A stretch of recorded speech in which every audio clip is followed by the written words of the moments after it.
Find your fall vibes in Pearland with a full calendar of autumn events. Hike through history from Valentin's Brewing Company to the Old Settler Cemetery on October 25th. And on October 26th, you can kickstart your holiday shopping at the Pearland Boutique Shop and Hop. And enjoy curated menus for a cause the entire month of November for Pearland Restaurant Weeks. Discover Pearland this season, where charm and hospitality meet unforgettable experiences. Get all the details on these events and more at visitpearland.com/to-do. Celebrate Houston's Asian and Asian American communities at Asia Society Texas's free night market. Eat, shop, and explore at the festival's outdoor market of 70-plus local vendors and enjoy live music, a beer garden, carnival games, and dance performances for all ages. I can't wait for this one-night-only night market on Friday, November 1st at Asia Society Texas in the Museum District. Learn more at asiasociety.org/Texas.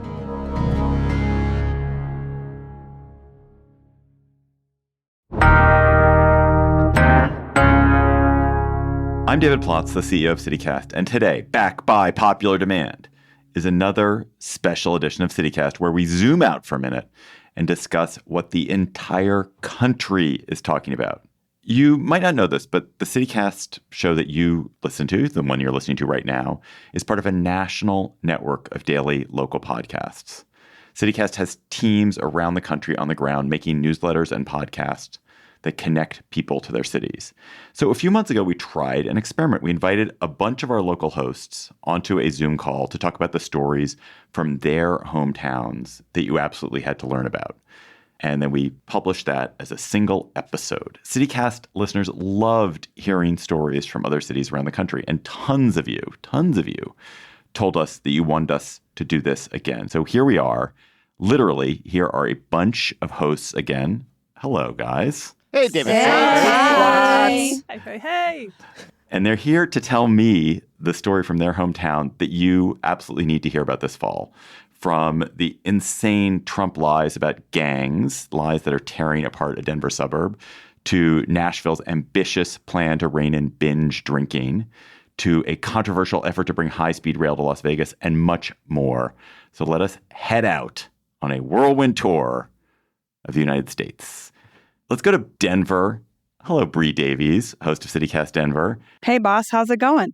It's good. Better than apparently it is in Aurora, where there's a Venezuelan gang that has taken over the city, from what I hear. Oh, it's wild. It is wild and how inaccurate that is. And I have to say, we normally really don't talk about Trump on our show unless it is directly related to us. And unfortunately, we've been having to talk about him a lot because of this situation. So ever since the presidential debate on September 10th, Trump has been threatening to come to Aurora, Colorado, and he's been spreading lies. Aurora's a Denver suburb, right? Yeah, I'll give a little background on Aurora in just a sec for folks who don't know. But he's been spreading these lies that are related to our Venezuelan newcomer situation. And he says the entire city's been taken over by the Tren de Aragua gang, a prison gang from Venezuela. And just for reference, in the last 2 years, Colorado has welcomed over 40,000 newcomers from Venezuela. So Aurora, again, is, I guess it's a Denver suburb. It's right next to us. It's part of the Denver metro area, but it is the third largest city in the state. And while Denver is a sanctuary city, we're very open about it. Aurora is very open about being a non-sanctuary city.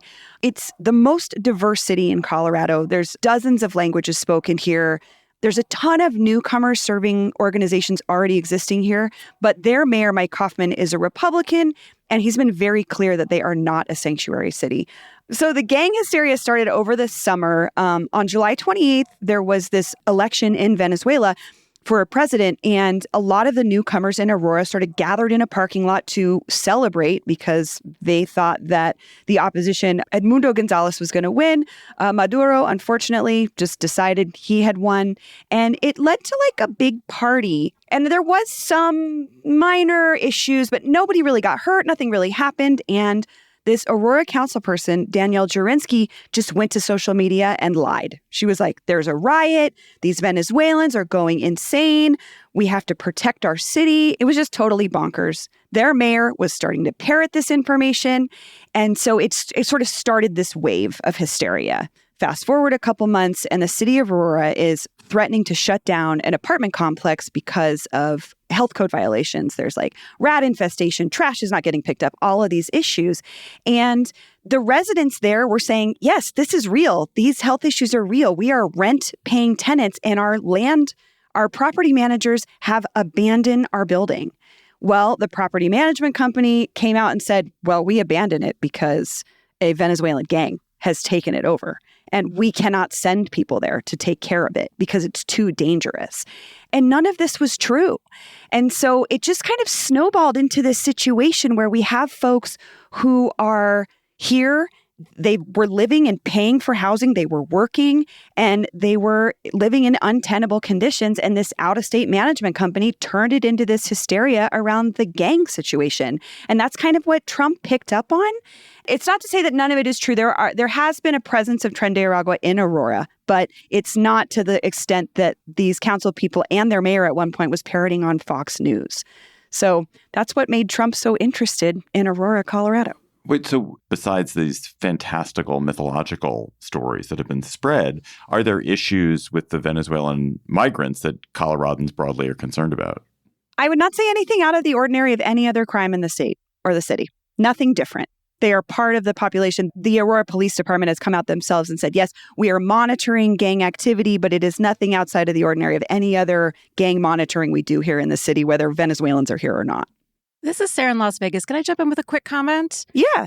Mostly the comment is, I am so over xenophobia, you guys. Like, it's so 19th century. Like, I'm sick of it because, okay, first of all, statistically, people who have immigrated or migrated to this country, they do crime at a far lower rate than people who are born in this country. So this type of scapegoating, it's just been a political fear-mongering move for so long. And, you know, now I'm podcast host Las Vegas, but I think many of you know I'm from Ohio, and also I'm a food historian. And so, like, I've really been seeing what's going on in Springfield, Ohio, with the same sort of alarmist claims, like words have meaning, and how the Haitian community and the whole community of Springfield has been targeted by bomb threats after Trump said in the presidential debates, the Haitians are eating cats and dogs, which is out of the xenophobic fascist playbook of the 19th century. The same things were said about immigrants then. Yeah. It's election year. I think that's a big part of it.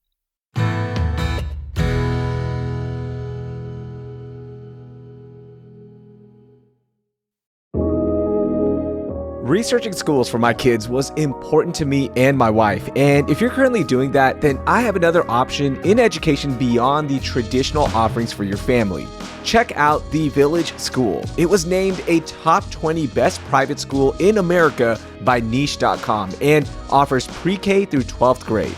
The Village School curriculum is rigorous and focuses on STEAM. That's a combination of science, technology, math, and the arts, so students are prepared to accomplish great things in their personal journeys. Want to see if the Village School is right for you and your student? Join them on November 8th at 9 a.m. for their open house, where you can tour the campus, meet with faculty, and see how you fit into their incredibly diverse community that has more than 90 countries represented. Register for the open house at thevillageschool.com. Again, their open house is on November 8th, and you can register at thevillageschool.com.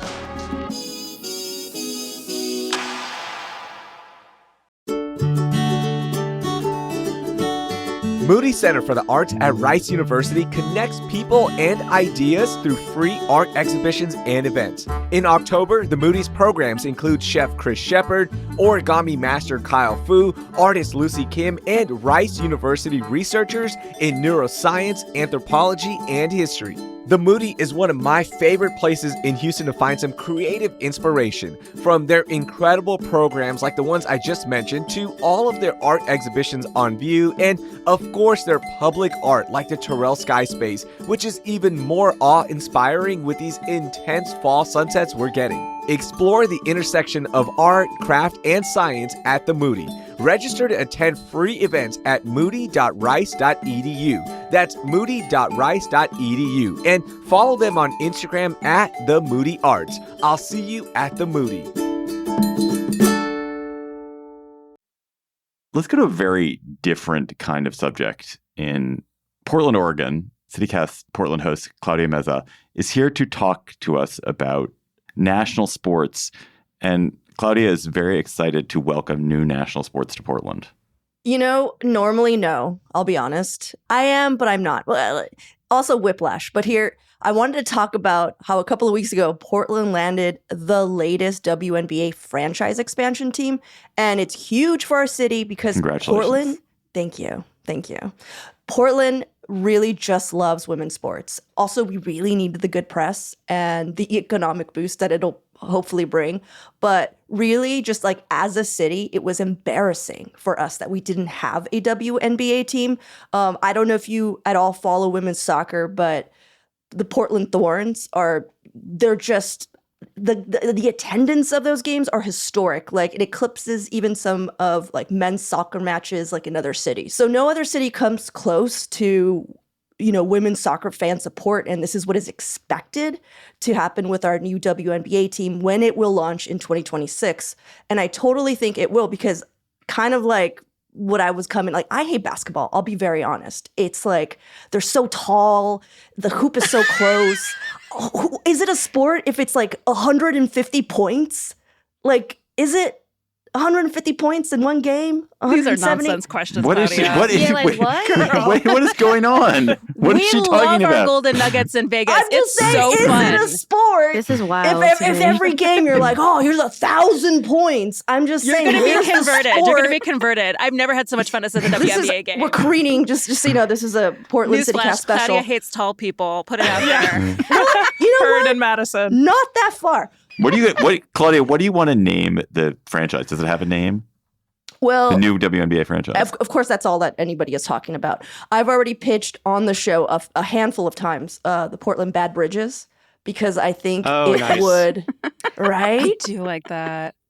And like every game, there would be, because we have so many bridges, we'd have like a new bridge mascot, and it would be all like, big lashes, maybe a little Megan the Stallion playing, just a bad bridge. We had a joke through. about this. When we were talking about a bridge, it was she's a bad bridge in the streets. She's a structurally unsound bridge in the sheets. So there you go.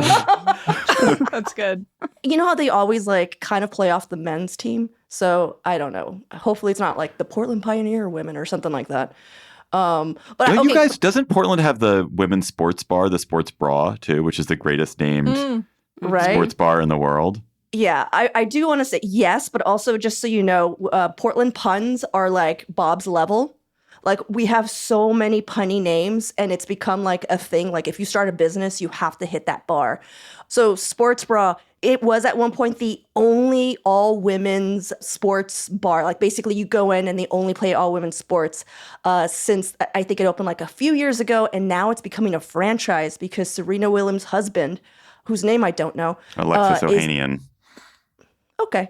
He's coming through and he is like just making a whole franchise. And that's actually a big reason why we're getting this WNBA team, because they had the chairwoman from, the WNBA. They had her in the Sports Bra, and she just was like, oh, I get it. Portland, you need a team. It's embarrassing. But I mean, can I just also just quickly say that we might also get an MLB team? And that's what I'm actually very excited about. Very excited about WNBA team. I'm not saying I'm not, but I'm just like, MLB team would be sick. That is all. Let's revisit Take Our A's. Take the Las Vegas A's. We're in the short list for that, but Sarah, I gotta tell you, I'm actually kind of excited we didn't get them, because y'all are gonna need so much sage for that team. The fact that you didn't even rename them the Las Vegas A's. Also, Oakland, I feel like Oakland and Portland need to stick together. We're like little sibling sister city. Do you know what I mean? Mm-hmm. But yeah, no. Good luck with the Las Vegas A's. We don't want them. You've already heard from David Figler and Sarah Lohman, who are the hosts of CityCast Las Vegas. So, David and Sarah, you've got high-speed rail coming to Vegas. That coming. Yeah. Seems exciting. Oh, it's super exciting. Yeah, we're about to have the first high-speed rail in the country, the first high-speed train. It's going to connect Las Vegas with LA. Okay, Technically, it's going to connect Las Vegas with Rancho Cucamonga, which is a suburb about 40 miles east of downtown LA. But we're stoked because this is a super common commute between our two cities for both work and leisure. And this train is going to go at least 186 miles per hour. And that will turn like a 4 to 5 hour drive without traffic into an easy 2.5-ish hour train ride. And we've already had a groundbreaking ceremony, so everything is going totally great and smooth. Right, David? Well, Sarah, it does depend on who you ask. According to Brightline personnel, Nevada elected officials, and even Secretary of Transportation Pete Buttigieg, it's awesome, amazing, everything's great. And on the other hand, CityCast Las Vegas did some digging, and it might not be so rosy. We had talked with two different members of the Nevada High-Speed Rail Authority, and they had some concerns about the lack of oversight, confusion over the actual route, and safety for passengers, workers, and the general public. You know, all that. There were also general concerns about fatal tragedies surrounding rail operations with Brightline in Florida, that this is a new technology. Some experts say that the accidents in Florida were preventable with more proactive measures. Yeah, so 97 people were struck by Brightline trains and killed in Florida since 2017. However, Brightline was not found to be directly at fault in those deaths, and the Las Vegas to LA route wouldn't have as many intersections with roadways and pedestrian crossings. But word on the street is they did this big groundbreaking, and they didn't even have all the funding in place to get started. So, David, did you hear, has the project started construction after the groundbreaking? This thing is supposed to launch in 2028 in time for the Summer Olympics in LA. Yeah, construction has not actually started. They're still doing boring and things of that nature, geological testing. And Brightline, again, the company that got the franchise, got a big boost from a government package of funding to the tune of $6 billion. But the company is still about, checking notes, $6 billion short. We had reached out to U.S. Senator Jackie Rosen, who publicly said at that groundbreaking that funding was complete and everything was ready to go. And then her office backtracked when we pressed her. Brightline itself has been very evasive when we asked them directly how far they were still away from their goal of financing. Yeah, Jackie Rosen is one of our Nevada senators, by the way. And I got to say, I am excited. I am such a train girly. I'd much rather just eat snacks and nap instead of sitting in traffic at State Line.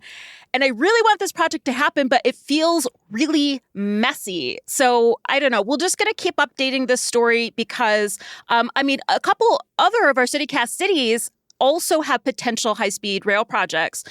There's supposed to be a line that goes Chicago to Cleveland to Pittsburgh to Philly to NYC, and I'd also love to see that happen too. To me, the obvious question here is, why are they ending at Rancho Cucamonga? Besides, so that people make jokes about it. I mean, it doesn't, if you're going to have a high-speed rail line to LA, why don't you have a high-speed rail line to LA? It's always been the routing, David. And initially it was Victorville. So this is like a victory that it's all the way to Rancho Cucamonga. The idea is that you would pick up the regular rail, the conventional rail that's already in place, the train from Rancho Cucamonga into LA, which is another hour and change on that ride. But I think between cost and routing, it only made sense for this particular project to go that far, although, yeah, it raises a lot of eyebrows, which are on top of rolled eyes to a lot of us here that Rancho Cucamonga would be the terminus of the high-speed rail. I'm just sitting over here mourning. I don't know if any of you guys remember, but Wisconsin was supposed to get a high-speed rail from Minneapolis to Madison to Chicago, and the federal government had $800 million that they were contributing to it. It was a knockout plan. So this is just bringing up all of the political turmoil that comes in around these sorts of things, and it was derailed, truly. There's a great WPR podcast that you should check out about the whole process, but things were already set in motion. We bought the trains, and the train company is these are yours. We have a contract, and we basically ended up holding the bag in this huge mess. No. So people are still pretty furious that didn't happen. You just heard there Bianca Martin, host of CityCast Madison, and let's go to Madison. Bianca, when I got to visit you in Madison last year, I noticed that you had a large university, University of Wisconsin, one of the great institutions of higher learning in this country. And you want to talk about the impact that the recent Supreme Court affirmative action ruling has had on the university. So what's happened there? Yeah. I know last time we did this all host, I was talking about UW and the positives of our efforts to be like a leader on AI. Unfortunately, a little sad news this time around. UW Madison's freshman class this year has declined in racial diversity. And this is an issue that is a national issue that lots of folks are grappling with. So I'm really curious about what you're seeing in other places. But for UW Madison, our flagship university, last year was the most diverse freshman class in the school's history. And we've been on that upward trend for the past 5 years. UW-Madison's Chancellor Jennifer Mnuchin put out a statement when affirmative action was overturned, saying that we had seen a roughly 50% increase in our underrepresented undergraduate student population in the past 5 years. And this year, we've had the inverse. So it's pretty upsetting to see. Mnuchin has already said that she's disappointed and the university is still committed to those communities. And I've saw reporting from other new freshmen coming that, oh my goodness, I didn't realize this was the case. I've got some of the numbers from local Cap Times reporting. UW data was released a couple weeks ago. Black, Indigenous, and Hispanic enrollment is down and white enrollment is up. So the percentage of underrepresented students of color enrolled in the first year class decreased from 18% last year to 14.3% this fall. So I want to caution against drawing huge conclusions before I finish, because this is an extremely complex issue, right, across schools in the U.S. There's a range of data. This is what's happening at UW. Also, the percentage of Asian students, international students, remain the same. The numbers don't include folks who select two races like me, who would be, black and white. That is around 4 to 5%. And the white population rose from 58% last year to 60%. So we're nothing like MIT, which, according to the Chronicle of Higher Education, they plummeted this freshman class. It's 36% on racial diversity. And they've said openly the U.S. Supreme Court's decision to bar race-conscious admissions has hurt their ability to attract and enroll students from underrepresented racial groups. One thing that I've also read about, Bianca, is at especially public universities, it's not simply that the classes are less diverse. It's also that universities, either because they feel they have to or because they're running scared, have gotten rid of certain kinds of diversity programs or extracurriculars that might serve students of color in particular. Has that happened at Madison? Yeah, well, so Wisconsin has this, I'm going to say it's at least a unique level of outcry from our GOP-controlled state legislature against DEI efforts in our university.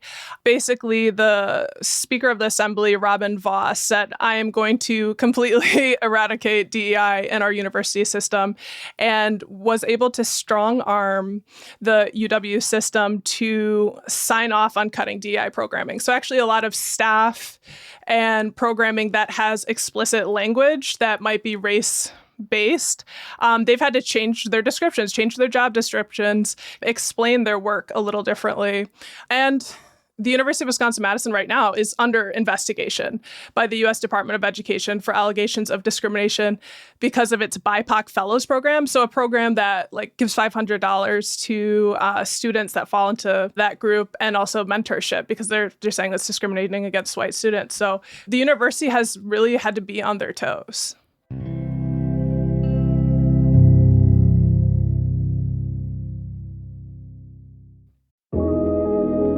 I love a good show, and right now at Stages Houston, it's a great time to grab your crew and check out their newest production at the Gordy Theater. It's a fresh take on an iconic duo, Miss Holmes and Miss Watson, Apartment 2B. It's on stage starting October 25th through November 17th. If you're a fan of Sherlock Holmes or love a good comedy, this one's for you. You can enjoy a signature cocktail or mocktail from the Gordy Bar and be transported to a modern-day Baker Street. We hope you have a bloody good time at the theater.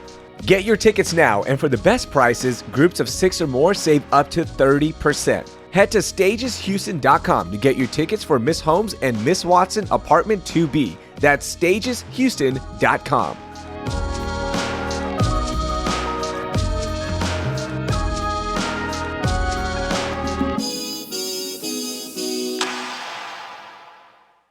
Let's go to Philly. Trenae Nuri, host of CityCast Philly, is here. Hello, Trenae. Hey. So you want to talk about the neighborhood of Kensington and the huge controversy around efforts to do what there? That's a good question. So Philly's 100th mayor, Sherelle Parker, who also happens to be our first woman mayor, is trying something really novel to deal with drug use in the Kensington neighborhood. So I'm going to describe this neighborhood to you. That is the reason why I'm talking about it. Imagine it's overrun by people using and selling opioids and increasingly a drug called Tranq. The technical name is xylazine, which is actually an animal tranquilizer that causes like really bad wounds on your body. So Mayor Parker first decided to deploy the entire graduating class of police cadets to the neighborhood in a show of force. Now she's opening what is called a wellness court in the neighborhood. And the idea is that after police do sweeps to arrest people, they'll be brought in before a judge and offered treatment that very same day. However, there have been plenty of questions and actual hearings in City Hall about the effectiveness of all of this. Advocates worry that some people with open warrants will end up in jail and die from withdrawal symptoms. And that has happened to a woman named Amanda Cahill, 31 years old, was found days later dead in a cell. But given that cities across the country continue just to grapple with quality of life issues related to open drug use in neighborhoods like Kensington, this is something that we're all watching. What is the neighborhood like as a neighborhood? I mean, can people live there normally? Or is there a huge population of people whose lives have been totally disrupted because there's a tremendous amount of drug use going on? Or is it a neighborhood where people can kind of go about their business?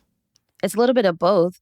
Sometimes, there's like this unspoken, maybe often spoken stereotype about Kensington where you don't want to be there. It's not a good nightlife. There's not great places. But there is a reality. There is a struggle. If you are trying to raise your family in this neighborhood, you might have to bypass people who are hunched over. However, there is also this really beautiful, thriving community of entrepreneurs and people who are fighting back and want to make this a successful, thriving, and continuously thriving neighborhood. But it's a battle between council members in City Hall who want to take away some of the harm reduction programs that have helped folks dealing and battling with drug use. So it often gets labeled as a stereotypical bad neighborhood, but there is beauty in Kensington. Ternay, when I visited you in Philly, I was in Kensington, and I was there and went to this incredible Vietnamese-owned coffee shop where the whole community was there. I visited 2 Black-owned ice cream businesses, Cloud Cups and Whimsical. Yeah, they're both in and it's just like, Cloud Cups is just like, it's an ice cream store for the family, for families to come in and bring their kids and just have some gelato. But then, you turn a corner and there'll be one street where there are people who are clearly suffering from addiction. So it's really important to remember, just this is not to you, this is to everyone. Like, addiction isn't a crime, and this is a real neighborhood, and people love their neighbors and do have empathy for those struggles, as hard as it can be to also thrive in spaces like that. All right, now let's go to Nashville, to Marie Anderson from CityCast Nashville, with a different kind of problem in the public space, with also substance abuse in the public space. So I think of binge drinking as being basically the economic driver of the city of Nashville. Ouch. Marie. But it sounds like thanks. It sounds like right that there you with all you, are trying Madison. to curb it. Yeah. Well, I wanted to ask the group, what is the first thing that comes to mind when you do think of Nashville? So David thinks Music. binge drinking. Music. Oh, Music. Oh, that's nice. Not bachelorettes or Morgan Wallen. I just learned this recently that you're a bachelorette town. I only know it as music, and I learned that's your biggest draw there. I won't say God. Nash Vegas out loud. Oh, wait, I just did. Oh, gosh. Yeah, we don't I know like you guys that. hate that. Yeah. Although I did help plan my sister's bachelorette, Margot's last rodeo and it was amazing. But we did a lot of binge drinking because that's where it's at. So yeah, Nashville, I grew up here and I've just seen the change over the decades of how many people come to our town to drink. And guess what? They do it on these things called transportainment vehicles. Oh my God, that's the term for those things? Transportainment vehicles. Oh my Not the goodness. booze bus? Oh, we got the booze bus. Is We it a also got pedal the bar? Pontoon saloon. So we have pedal taverns. We have party buses. We have pickup trucks with hot tubs. We have tractors. We have tanks. Helicopters? No way. Well, I'm sure that's coming in 2025. But yeah, on the Cumberland River, it goes right downtown. We have the Pontoon Saloon and the Cruisin' Tiki Bar, which I was hiking the other day. You wouldn't think that it would affect you on a hike. But I was hiking and all of a sudden I heard screaming and I turned to my right, looked through the trees, and on the river was a tiki bar floating by with a bunch of drunk bachelorettes. So Beautiful. there are 80 permits right now for these types of vehicles in Nashville, and they're causing all kinds of ruckus. Of course, you would think traffic. It causes. My mom's friend was trying to go to a concert the other day, got stuck behind a pedal tavern and missed the concert. She couldn't. She was 75. She couldn't figure out how to go around it. You also can't bike while drunk. That's too much. Yeah. Too much to ask. But also, I mean, some of these party buses were going by a local high school. And so the teachers were having to teach over these drunk patrons. And then also these drunk patrons are screaming obscenities at these young high school students as they go to school. And also, this is made national news. Maybe you all heard. Obviously, a lot of college kids come to Nashville for fall break, spring break, all sorts. But Riley Strand, a 22-year-old University of Missouri student, came to Nashville with some fraternity brothers. They had been drinking. He got separated from them. He went missing for several days. And actually, according to surveillance footage, they saw him stumbling around all over downtown. And he actually fell into the river, which is very common for some of these drunk tourists. They fall into the Cumberland River. And unfortunately, Riley Strand, he drowned. And then weeks later, another woman from New Jersey fell into the river. And so people come here to party. That's for sure. What is the city doing to curb this? Well, they're putting plexiglass on some of these transportation vehicles because a couple years ago, a man fell out and was hit by a car and killed, which that does curb some sound. These vehicles are only allowed to operate between 9 and 11 o'clock at night, and they're not allowed to drive between 4 and 6 during rush hour. They've put up a temporary fence, just a chain link fence around the Cumberland. It looks beautiful. I had no idea this was happening. Keep tourists from falling into the river. We also, some really amazing things are happening to keep our residents safe, but also our tourists. So we actually have a mayor's office of nightlife. So we have a night mayor, and that was created to act as a liaison between Nashville's nightlife, metro government, residents, and visitors. And they have 3 major initiatives happening right now. And that's one, to educate bartenders on over-serving, what it looks like, just educating them and giving them proper training. They're also distributing Narcans. There's a lot of drug overdosing that's happening downtown as well. So they want these establishments all to have Narcan available. And then this is wild. We also have an Aussie nonprofit that has come to Nashville called Red Frogs. And they're downtown now. And so I guess they have a frog that you'll see above, a story high that you can go and get water, or if you need help. It's made up of trained volunteers. They're basically there to help reduce rates of sexual assault and any issues related with alcohol and drug use for the partygoers. That's fascinating. We have also talked about having a night mirror in Las Vegas, obviously, but this is just making me realize how well corralled we have our tourists. We don't see them. Yeah. They're on the strip. They barely go outside, and they're very contained. I was about to ask, Sarah, since you and Nashville, Las Vegas and Nashville, seem to have a large tourist population, if it affected your daily life, because I remember at the height of Portland tourism, it was mainly the breweries that people were coming for. So it was all that pedaling, and it was really annoying. No, So- we don't do that because people can walk between the casinos. I mean, literally, talk to someone who's been to Las Vegas. They'll tell you they've never been off the strip. And in a way, it's like super. You stay there, you spend your money. Thank you. Goodbye. If there's a way for people to act a fool in Vegas while drinking, I mean, there are the pedal little devices that kind of cloud our streets too. So we don't mitigate the damage as much. And it doesn't sound like anyone's really trying to lower the consumption of the drinks and the drugs, just trying to deal with the aftermath. Yeesh. Most of it's confined to our entertainment district, which is also known as Lower Broadway. So that's right downtown in a historic area of town. Actually, I just have to mention, so we have the World War Theater here in Nashville, okay? So the famous World War Theater that we all know from the Civil Rights Movement, where students staged lunch counter sit-ins in the 1960s, is now home to Thunder from Down Under, the Australian Mail Review. So basically, Nashville's been taken over by Australians. That's what you're... I know, actually, That's that's what true. I just want people to know Nashville, it is amazing. My mom wanted me to make sure that, like, I'm not just shitting on Nashville. I love Nashville. I love going downtown. I love drinking, by the way. But there's so much more to our city. The music side of it is absolutely amazing. There's just so much more than just pedal taverns, okay? All right, let's go to Houston to bring us home. Raheel Ramzanali, the host of CityCast Houston. You have an enormous school district. I don't know if it's the biggest in the country, one of the biggest in the country. And the state of Texas has taken it over.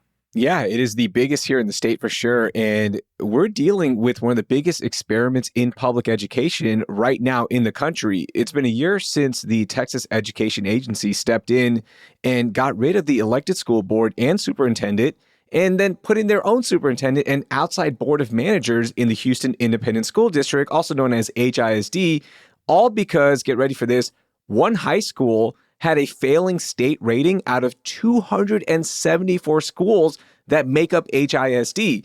And here's the kicker. By the time the state takeover happened last year, that high school had already improved, but the state still came in and installed Mike Miles as a superintendent.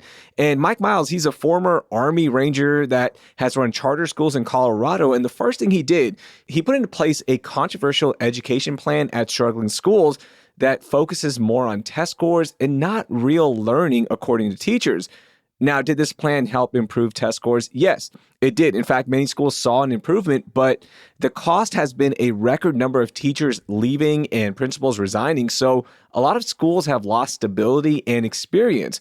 And the newest wrinkle to all of this, which we're closely covering here at CityCast Houston, is that the new state-appointed superintendent, Mike Miles, wants Houston voters to pass the largest school bond in the history of Texas.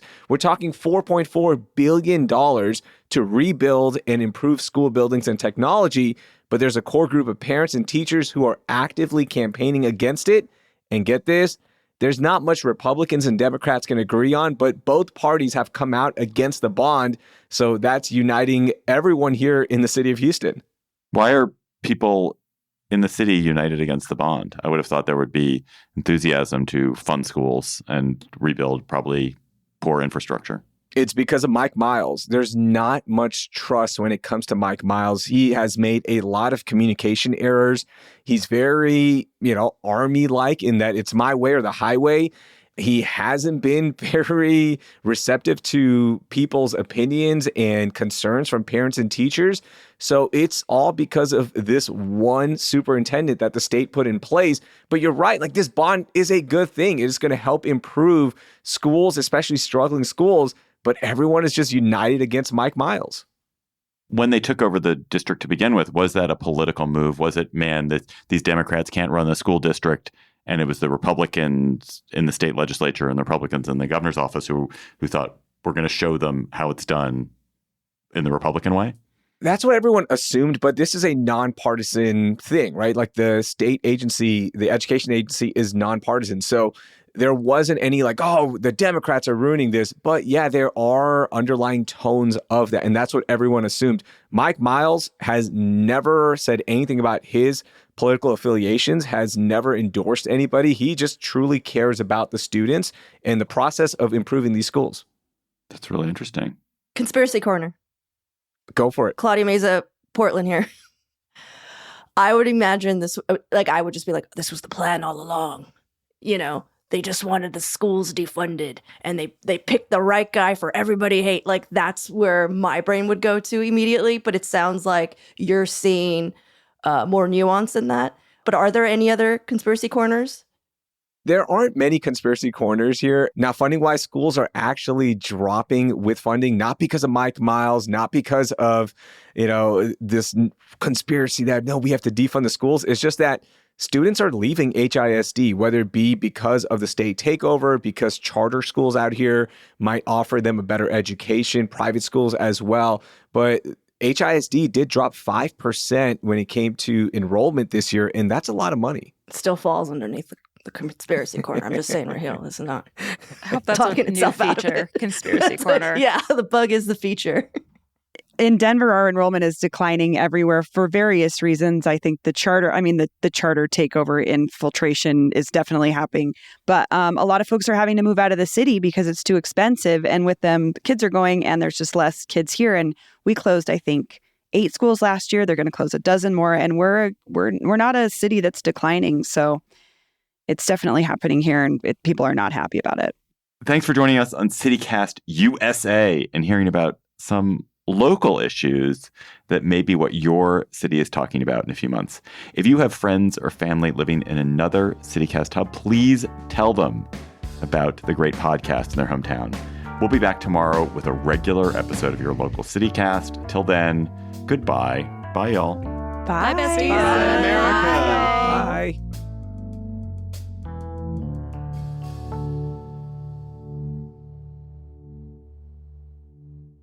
Since we taped this, Trump followed through on this vow to visit Aurora, holding a rally at a hotel and convention center there on Friday, October 11th.